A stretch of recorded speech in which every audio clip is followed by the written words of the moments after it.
Gaming going up against the, what is it, the Young Prodigies, I believe? Celium, Simp, Turnup, and Illy. An interesting group, of course, being able to watch OpTic Gaming for the first time in this tournament. A very interesting matchup between these two, as Formal, known for his sniper play in the past, and will continue on with that car. And looking on Celium just around the corner, PPSH in hand, and kills going between either team. As I believe Formal does spot Celium, finding yet again another kill, 1 versus 3, and this should be the first round in the books for the side of OpTic Gaming. But Illy, not if he has anything to say about it, will take out one, but it still has 2 more competitors in his face now. Burns. Yeah, Formal was absolutely disgusting with the sniper. I'm not even sure why. I believe it was Celium who peeked out on him. But beautiful trades from OpTic Gaming. They slowly are crawling back in this one with their first round on the board. Indeed, nice play there coming in from OpTic, as I think it's fair to say the first few frags coming in from Formal were big. And so this is an interesting matchup that we can kind of talk about for a moment here, Burns. Simp versus Formal. Yeah. I mean, that's all I can think about in this matchup. Oh, yeah, we just have to kind of keep in mind as well, kind of search and destroy players, younger guys versus what is considered to be the dynasty at the moment. I mean, fair to say, of course, the best team throughout all the Jetpack Call of Duties. This team has kind of stuck together throughout for a very long time, and of course, off of a Call of Duty World Championship win. Yeah, they have just a few months ago. I think they have all the momentum riding with them right now, and I think it's every team's goal to take it away from them. Oh yeah, definitely. I mean, there's a lot of that kind of comes into a series where it's like, okay, I'm now facing off against the greatest. Like I'm facing off against the best guys. So definitely kind of put the chip on your shoulder. And you have to imagine the pressure that they face too, being on OpTic and winning as many tournaments as they have. I mean, they're playing for a lot. Scump, always some nice shots. Unfortunately, gets taken out by Illy, the young gun. Indeed, and there is kind of one thing that we can kind of discuss about this OpTic Gaming roster. And well, I was, of course, very happy for the side of OpTic for winning a title and whatnot, as we see the nice net coming in from Turnup. And near quickscope there on to Crim6. It looks like here comes the Molotov as well, going for the plant. Is this one going to work out? We'll see if try to challenge this one. Shots on the side there from Crim6. He will get tagged up at the end. Karma. We know how much damage this guy can do with a sniper of his own. One just toward his left tosses out the nade, but unfortunately the round will end, and it will be a round in the books yet again toward the side of UnderAgeProdigies. But I was kind of talking about before this round kind of started to partake is that one thing that I was very worried about once I saw, of course, OpTic Gaming winning the World Championship and whatnot, is that there can kind of be this level of,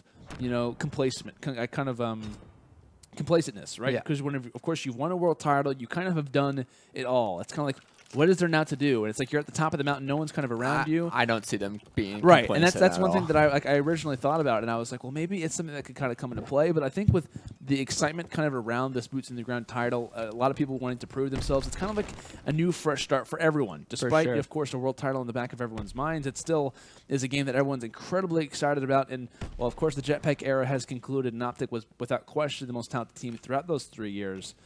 It is an interesting one to kind of be refreshed about, because it's not a sequence of, okay, well, that chapter kind of gets closed. It's, it's a new fresh start for everyone. Yeah, and when you think about this OpTic Gaming lineup, I mean, they built this team for this game. They really, I think all the tournaments that they won in the Jetpack era were just extra.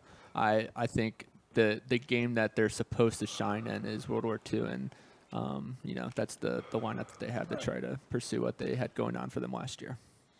For sure. And, of course, trying to earn a lot of that search and destroy practice when it comes down to the next 2K is Formal getting the nice headshot onto Illy, while Crim6 is on that current bomb site. Celium going for the quick challenge. Formal left all by himself, and yet again another round, this time toward the side of UnderAgeProdigies. But like we said, a lot of teams in tonight's tournament, of course, the second annual Memorial $10,000 Search and Destroy, where teams are trying to get in that preparation for the 2K taking place tomorrow. Of course, a lot on the line when it comes down to seeding. A lot on the line. For CWL Dallas. I know United definitely trying to focus up quite a bit, trying to get as much practice as they can after finishing top 16. But that's why we have you guys. We're getting our Search and Destroy practice in through these awesome tournaments, and it's for a great cause too. Yeah, it's really interesting to see, and the 2K tomorrow is such a big deal. I mean, every team only has 2 left to gain as many pro points as you can for one of the biggest tournaments of the year, and obviously the first event starts out the pro point kind of curriculum for everyone moving forward. And if you somehow place, top 2 in Dallas, you're essentially set making a pro league for season 1 of the CWL.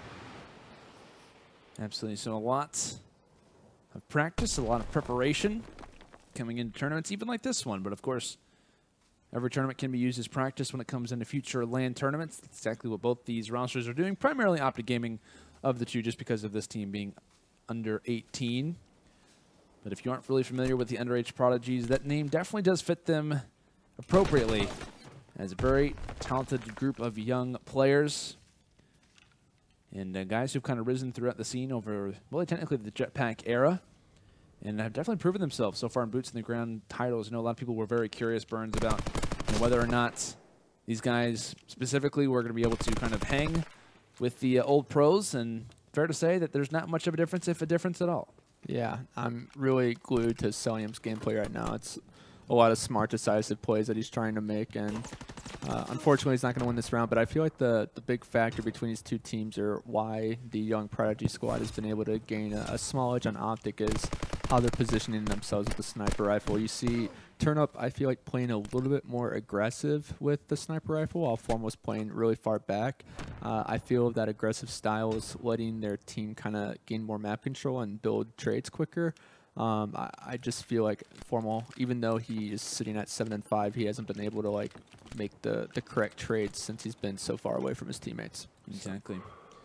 First bloods are big, but you gotta do something on top of it to make it really worth your while. Turn up from the back lines. Formal spawning just the side of him. As sniper shots will be exchanged. And that's what you love to see, too, is two confident snipers going up against each other. Like they were both confident they were going to get the kill, but Turnup ends up coming out on top. And Turnup is a guy who I've been able to watch in quite a few Search and Destroy tournaments. This is a line set that not many people know exists. Unfortunately, getting on that one, he will end up falling. 3 versus 2. And it looks like Scump making his way through bottom ship. Could be spawning out one as teammate falls. And just behind him is one player. I'm not sure if he does get spotted out or not. Simp is here, but Scump will win the battle. 1 versus 1. Scump versus Celium. And Celium tagging in some shots, needing to go for the Russian. Scump is here, but no! It's Celium who wins this 1v1 engagement. Scump not able to kind of hop inside of that ship, and honestly, it was a difficult play call for Scump in that situation, because if he goes inside of that ship, Celium could easily be being there to try to cut him off, but goes for the full wraparound, and Celium wins this one now 5 rounds to 2. I think Scump was hoping that Celium wouldn't take advantage of that head glitch. Yeah. He had 2 options to come through. He was either going to come through the midship door, or he was going to come straight around the corner and challenge Scump. But Celium took the cautious play and got behind the head glitch. He took a couple of bullets, but Scump would have had to have absolutely hit a perfect shot to get that headshot off, and unfortunately it didn't come, and Celium took full advantage of it. So super smart play by Celium, and Scump returns the favor and gets first blood going into round number 8. And I've actually seen OpTic do this strategy quite a bit. It's just kind of an early, random, aggressive round that teams don't necessarily expect, because, of course, progressively over time, it kind of fills that need there in bottom ship here. But, I thought he was going to kill himself for a second. I thought he was no, too for a Scump, second. please. I thought that was definitely possible. But Turnup left all by himself to kind of highlight this round number 8, one that should be going over toward the way of OpTic Gaming, as it will be the case. But I like strategies kind of like that, kind of ones that definitely kind of catch you off guard. Of course, Sip having no idea that Scump will be kind of waiting in that bottom side position, kind of pulling an ace out of the hat, kind of an ace out of the deck. Definitely. One that's not necessarily expected, but obviously a sound strategy at that. So on this OpTic Gaming lineup, who do you consider to be the X factor of the team? I think, are we talking about overall, or are we talking about World War II? X factor just meaning like person that you could rely on the most to secure the W for them. It's really hard to kind of question that, because I feel like a lot of people would say Formal. I'd say Carmel. I was going to say, because I feel like a lot of people would say Formal because of the supporting cast that he has around him. Yeah, for sure. Because when you talk about Infinite Warfare, Scump was saying, if Formal is not leading in KD and not leading KD for our team, then we are all doing something wrong, because we're playing around his AR style of play. His 1.3 at Champs happened for a reason, and that was because his team was definitely kind of preferring him to kind of walk around them and kind of act as his kind of personal bodyguards in some cases. Not to that extent necessarily, but kind of definitely playing around him as their star and realizing that. But I would say, as far as like an overall like person to watch out for, I would definitely kind of say I think it's a mix-up between Formal and Karma. Yeah. I think when it comes down to this new title, things will be different as that solidifying kill will come in, and Illy will finish that one off on Karma as the defuse will happen as well. A map number 1 in the books is UnderAgeProdigies. We'll walk with map number 1 after 9 rounds of play. But kind of getting back to your point there, Burns, I think it really is a mixture between Karma and Formal. I think we're going to see a little bit of a change when it comes down to the overall like Slayer roles when it comes into World War II. But I think Formal's communication early on in the title is massive. And I think at different times they have overall players who not necessarily mean more than others, but like bring something else to the table. For sure. And I think kind of watching at least the beginning of Infinite Warfare strategies, Formal like writing down countless different moments from different teams. He was kind of like the team analyst for them, while also being one of the best players in the game who already has great communication, has a fantastic shot. He provides, and to me, was definitely kind of one of the best players, if not the best player, toward the end of Infinite Warfare. But I think when it comes down to an X factor, like who kind of puts them above the rest, I think it has to be Karma, the man who makes the clutch plays and kind of does the dirty work for the team at all times and clutches up all the time. Yeah, just real quick, I completely agree with you. I think Formal does a lot of the perfectly slain, always killing the leaderboards in every aspect when it comes to kills. And Karma's kind of like the supplementing duo that just gets the job done and all the little dirty work necessary. Just another person that doesn't really ever see the wrong play made from Karma. Welcome back, ladies and gentlemen, to the second annual $10,000 Memorial Tournament. Live, of course, here from the UMG studio. It's myself, Lano, joined alongside by my good pal Burns off. Burns, we're hopping in here toward map number 2, actually, of this best-of-3 series between OpTic Gaming and the UnderAgeProdigies, as it was the side of UnderAgeProdigies, who won USS Texas 6 rounds to 3 after what seemed to be a very interesting map number 1. We're now loading in here toward Arden Forest, as it will be a one-man advantage right now for the side of OpTic, despite the fact that the bomb just got planted from Illy. We'll see how OG vents to retake this while having a few men down at the moment. Yeah, they not only won, but they took it pretty convincingly, 6-3. It was a really impressive win from the young guns over at Young Prodigies. But we have Scump in a 1-versus-2 situation, and unfortunately, he cannot clutch up at Cabin Hall. Just sprinting around the corner, not much he could do. Even if he wanted a gunfight here against Illy, he was most likely going to get traded. Really good job on the side of Young Prodigies to set up and get the bomb down right away. Definitely smart movement there, as it will be round number 1 in the books. And now looking on, you've got to be questioning kind of the side of OpTic Gaming and saying, what exactly can they do? And so far what you've seen in the prior series, is there something, that mistake that OpTic's making, or is it just certain plays that we're seeing coming in from UnderAgeProdigies that's giving them the lead quite a bit of the time? To be honest, giving OpTic the benefit of the doubt, I think this is their first time playing Search and Destroy since the 2K last weekend. Just in all honesty, I really believe they've been focusing on their respawn, and this is their chance to get as much practice as they can and kind of squeeze it all in before, the second most important online tournament of the month. So, but right now we have OpTic Crim6 staring at what we call U. It's a U-shaped little, whatever you want to call it. I was about to say vertebrae for whatever reason. I don't know why.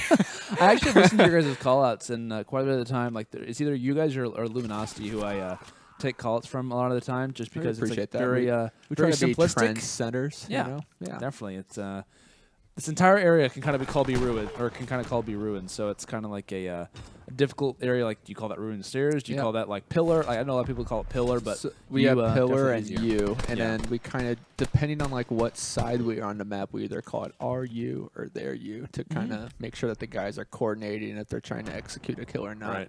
Right. We were actually going over callouts, and Clay, Justin, and I were able to kind of bring some like old school callouts to the guys on this game. I really think it's important to keep it as low syllables as possible. Oh, yeah, absolutely. Instead but of also like at the same time not taking away from, like the efficiency of the call out. Exactly. If that's what you're trying to say, for sure. So calling something rock can be a lot more beneficial than rubble, because it's rock instead of rubble. It's still, even though people might think like, wow, you're overcomplicating it, communication is key in competitive Call of Duty. It's all about seconds. And that 1 second quicker could lead to that person reacting that much faster for a trade. It can lead to a series win, which can lead to a title. Just, and it, of course, that's kind of like the little things that kind of escape people. But like we were talking about earlier, Evil Geniuses taking literally 2 hours to go over pre-nades when it came to Search and Destroy tournaments. Oh, I might Oh delete my that there. Goodness. Karma just dodging those shots versus Illy. That was an insane reaction. But like I said, it's the little things that really kind of come in to each match. But still looking on Formal 1 versus 2. Turn Up and Celium left in his way. We'll see how he can bend to try to retake this one. Of course, that one going to be in cabin. I love Formal, one one of the best shots in the game, but I don't think he's clutching this one. I think cabin is too hard to break, unless he's about to go bananas in here, and it's Formal, so you know he's probably going to do it. Right. I'm just changing my mind mid-map now. Oh, it also shuts down Turn Up. Stream the can one hate me. Versus he's 2. Just too good. He's too good. The retake no from way. Matthew Piper as he just makes the site his own. He shuts down one just on the inside of the wall and holds Maybe that bomb I head just shouldn't glitch. have doubted another person named Matt. We both have a first name. Maybe so, not there. you know. You said we both have a first name. Of Matt. Oh. Oh, I think we all have a first name. I But, think we do too. Yeah. Maybe the coffee cannot rejuvenate my brain real quick. It definitely will. It definitely will. But definitely, speaking of the word, I think I've said like at least 100 times tonight, but looking on a massive momentum swing for the start of OpTic Gaming as Karma will dive inside of that crater. Unfortunately, we'll see the shot of Celium along with Illy. And the snipe from Simp, as it's just everywhere you turn. It's an UnderAgeProdigies member. I really like the point that you brought up. I didn't mean to cut you off, by the way, but the Turn Up and Simp seem to be switching up their snipers. Yep. And I think that's really smart because, you know, number one, you're able to switch things up mid-round. Number two, you're able, maybe he's a better at sniper defensively at B, while Simp's a better, you know, sniper defensively at A. And you can see how they work together in these search and destroy tournaments, and it really pays off. I mean, yeah, I think it's really good to have versatile players that can use multiple different guns and kind of throw people off guard, because if you just get sniped from Simp or turn up by A, you're mostly not going to push it, and then you go B and there's still another sniper over there. I'm glad that you kind of bring up the discussion between, of course, Turn Up and Simp, because I really like these two just for a few different reasons. First of all, being the fact that they're both very versatile, and of course being their primary roles at Simp, who most likely has a sub or a PPS H out, and Turn Up, who has that sniper rifle. And there have only been like really a few teams. One of them that kind of comes in mind is the old phase line back from Advanced Warfare, whenever you had Clayster on that sniper rifle, and then you had Zuma constantly flanking or kind of being in the face with that SMG. And that's something that kind of is replicated, I feel like, with these two, because you always have to be worried from long range when it comes down to those first bloods, and worrying in that you also have to be kind of worried about those close range fights as well, kind of never really feeling safe. And that's one thing that I think makes this roster such a lethal group, quite frankly, is just because they're good at, honestly, everything. They are a great search and destroy team, but they also have strategies down where, you know, they have a lot of versatility, and that's where a lot of teams can kind of see issues and whatnot, Burns, is because, you know, they're great at one thing, but they're not great at another, and that's where teams can kind of hit constantly on that kind of negative about their team. And when it comes to UnderAgeProdigies, of course, these guys are such young talent and are really groups to be looking at when it comes down to the future. And, you know, their overall team composition is just insane to watch. Yeah, I agree with you completely. And I really love that play from Illy. He ran across the bridge and then came back underneath it in hopes that the person in middle was calling him out to go to cabin. Yeah. And, I mean, he was only a couple of seconds away. I actually think the smartest option he could have had is to just plant the bomb. Probably could have had a more strategic advantage with them coming back from the juke that he just made. But he decided to peek middle in hopes that one of them was still looking down, what do you call it, East Road? East Road, East yeah. Road. A final hard point. Nice, nice. I'm not sure actually what E United was calling that one. Maybe just road? I think we're calling it highway. Highway? Highway. Okay. I think so. That's not a bad call at all. And then Clay and them are probably like, Matt doesn't even know our call-outs. What is he doing over here? Don't give away our early call strategies. The lack of syllables and the great descriptions. I like it. I mean, in reality, you know, road would make more sense than highway. It's one road. syllable. Yeah, but it is kind of like difficult. It's a general call-out, too. Yeah, like if you hear like road like during the middle of like fights and whatnot, I feel like that one's kind of difficult to like maybe everyone just like literally look like where at the road. Yeah, like which one? Like the whole street, or there's three maybe potholes, there's two tanks, like where on the road for sure. Huh. I don't know. I definitely think OpTic can pull this back and get it together. Think so? Yeah, I really do. I think that clutch from Formal kind of sparked a little bit of faith in the squad, and I just think they need to kind of regain a little bit, bring this back to a 4-4, and they can take this map and bring it to a map 3.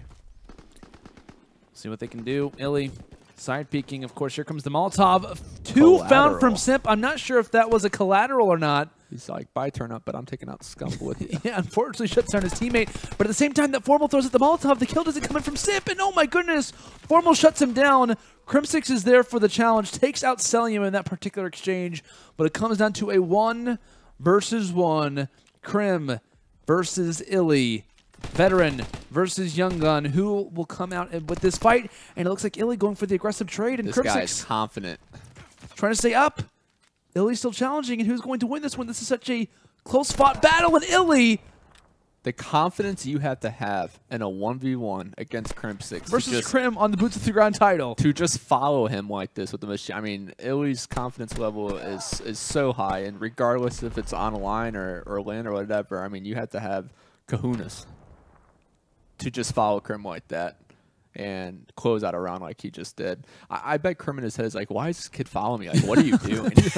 Like, okay, he's going to stop. He's like, there's no way he's following me right now. Like, and also you got to keep in mind, I mean, there have been a number of different plays, I'm sure throughout this tournament, ones that we've caught on broadcast and ones that we haven't, is the fact of having that SMG, or not the SMG, the back pocket machine pistol. I mean, having that gun is kind of like an extra 15 bullets that, like, you know, in an assault rifle, or like when you're kind of rushing against someone, having that little, you know, kind of pull-out pistol, that kind of, you know, secondary source of a weapon, has got to be huge for a lot of these players, because of course kind of running out of ammo isn't necessarily a problem, as it looks like Turnup ends up dropping in that exchange there to, I believe that was Karma, you know, kind of, or Crim6, excuse me, but kind of looking on, I feel like in that exchange, if it's a 1 versus 1, of course in the prior round, and you're in Crim6's position, I mean, the shots that we end up seeing, the early aggression coming in from Illy, he runs out of bullets, but he quickly switches over to that machine pistol. I mean, if things were patched, if that gun wasn't nearly as good, I mean, maybe he doesn't even switch to the pistol. Maybe he kind of plays it more passively and tries to reload. Agree with you completely, and that's something that definitely changes with the meta and gun updates and everything. But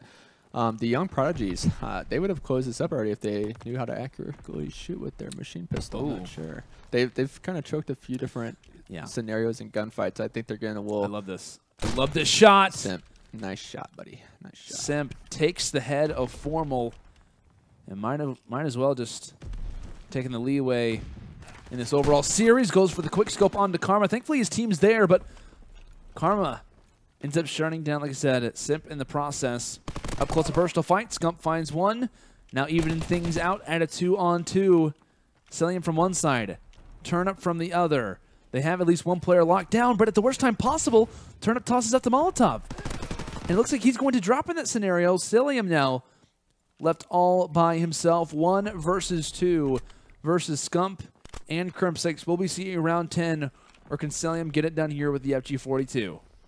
I mean, you can never count Scump and Crim, the heart of OpTic, basically, out of a round ever. And they're slowly just bringing this game back, round by round. Celium's going to try to go for a quick plant and force them over by A. I'm really curious to see how he plays this. Are you thinking a late flank, or you think he's just going to battle him out at the cabin?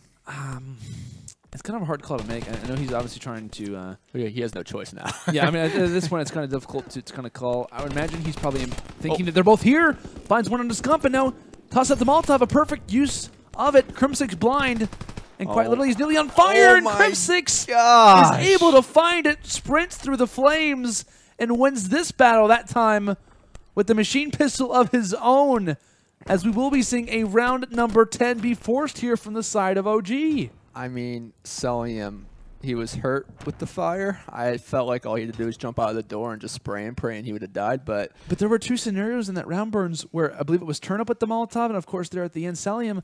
The Molotovs, they're not really like they were using them in certain situations. Where's nameless when you need them? Yeah, it's definitely true. But I feel like it's almost like they're relying on those Molotovs to kind of save them in gunfights. And had they pre-aimed for maybe half a second longer, that would have been 2 kills guaranteed. Celium wouldn't have even had anyone to face off against. whenever he was all by himself. And you're looking at some first blood nades being traded off by both teams. Karma being dead and Cilium on the other side. And now we're currently with Scump. Taking out Illy with a nice bait and switch from him, and I believe that is Crim 6. Yes. If I had to guess right. I know Formal is usually the one that sits behind him. Close fight, and Crim 6 will get that one done. As we are heading to a round 11, a massive comeback from OG. There's just too much momentum on this side right now. You can feel it. Insane stuff coming in from OpTic Gaming. As can they force the map 3, or will the UnderAgeProdigies close this one out? And this is the thing. This is when you look at the history, the past, kind of plays from these guys in OpTic Gaming. Of course, been in countless tournaments, been down at the biggest of stages. And you got to take the veteranship into mind. As it will be turn up, finding the first blood onto Crim 6. That is massive, being the fact that OpTic has lost a member and also being on that offensive side as well. Yeah, it's looking a little slow here for OpTic. They're currently in a 2 versus 4 situation, but Karma ends up cleaning up turn up too easy and brings it to a 2 versus 3. They're definitely not out of this round by any means. And Illy peeking forward, able to shut down one, but Karma's there. Karma gets the headshot onto Illy. 1 versus 2. 2 members left. Can Karma clutch things up for the squad? Or is this the round that will end things out? Will this end OpTic Gaming's run here in the $10,000 Memorial Tournament? As Karma goes for the repeat, and yes, this one is done. The UnderAgeProdigies have done it as they will take out OpTic Gaming 2-0 in the series and winning map 2 here in Arn Forest in round 11. Yeah, that was a great plays by them.